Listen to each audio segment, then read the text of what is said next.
The Science of Getting Rich, by Wallace D. Wattles. Chapter 12, Efficient Action.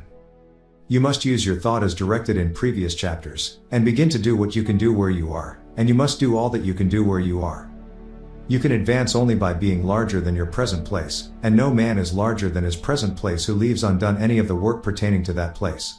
The world is advanced only by those who more than fill their present places. If no man quite filled his present place, you can see that there must be a going backward in everything. Those who do not quite fill their present places are dead weight upon society, government, commerce, and industry. They must be carried along by others at a great expense. The progress of the world is retarded only by those who do not fill the places they are holding. They belong to a former age and a lower stage or plane of life, and their tendency is toward degeneration.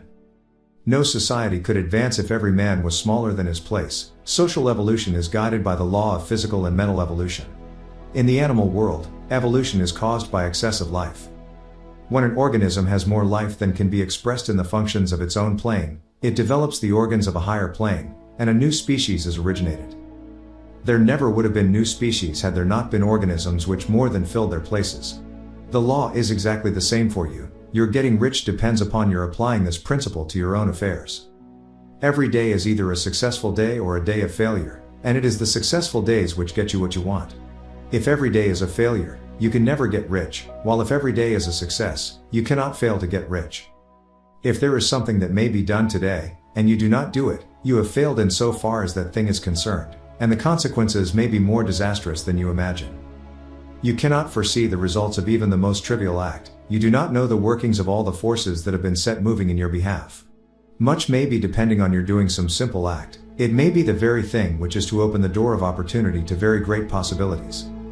You can never know all the combinations which supreme intelligence is making for you in the world of things and of human affairs. Your neglect or failure to do some small thing may cause a long delay in getting what you want. Do every day all that can be done that day. There is, however, a limitation or qualification of the above that you must take into account. You are not to overwork, nor to rush blindly into your business in the effort to do the greatest possible number of things in the shortest possible time. You are not to try to do tomorrow's work today, nor to do a week's work in a day. It is really not the number of things you do, but the efficiency of each separate action that counts. Every act is, in itself, either a success or a failure. Every act is, in itself, either effective or inefficient. Every inefficient act is a failure, and if you spend your life in doing inefficient acts, your whole life will be a failure. The more things you do, the worse for you if all your acts are inefficient ones. On the other hand, every efficient act is a success in itself, and if every act of your life is an efficient one, your whole life must be a success. The cause of failure is doing too many things in an inefficient manner, and not doing enough things in an efficient manner. You will see that it is a self-evident proposition that if you do not do any inefficient acts, and if you do a sufficient number of efficient acts, you will become rich. If now, it is possible for you to make each act an efficient one, you see again that the getting of riches is reduced to an exact science, like mathematics. The matter turns, then, on the questions whether you can make each separate act a success in itself. And this you can certainly do. You can make each act a success, because all power is working with you, and all power cannot fail. Power is at your service, and to make each act efficient you have only to put power into it. Every action is either strong or weak, and when everyone is strong, you are acting in the certain way which will make you rich. Every act can be made strong and efficient by holding your vision while you are doing it, and putting the whole power of your faith and purpose into it. It is at this point that the people fail who separate mental power from personal action. They use the power of mind in one place and at one time, and they act in another pace and at another time. So their acts are not successful in themselves. Too many of them are inefficient. But if all power goes into every act, no matter how commonplace, every act will be a success in itself, and as in the nature of things every success opens the way to other successes, your progress toward what you want, and the progress of what you want toward you, will become increasingly rapid.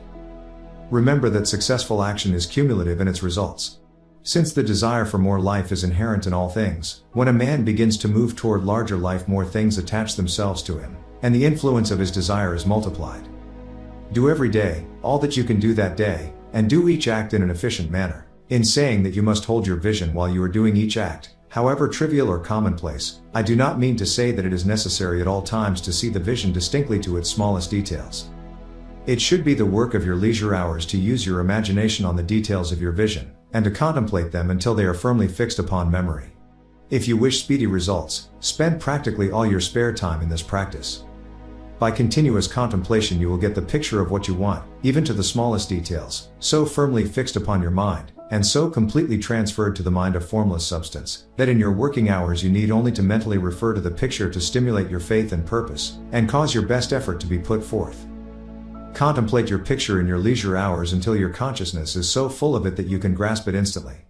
You will become so enthused with its bright promises that the mere thought of it will call forth the strongest energies of your whole being.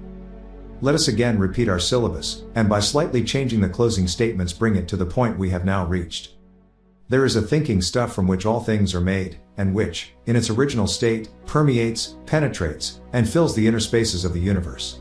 A thought, in this substance, produces the thing that is imaged by the thought. Man can form things in his thought, and, by impressing his thought upon formless substance, can cause the thing he thinks about to be created. In order to do this, man must pass from the competitive to the creative mind. He must form a clear mental picture of the things he wants, and do, with faith and purpose all that can be done each day, doing each separate thing in an efficient manner.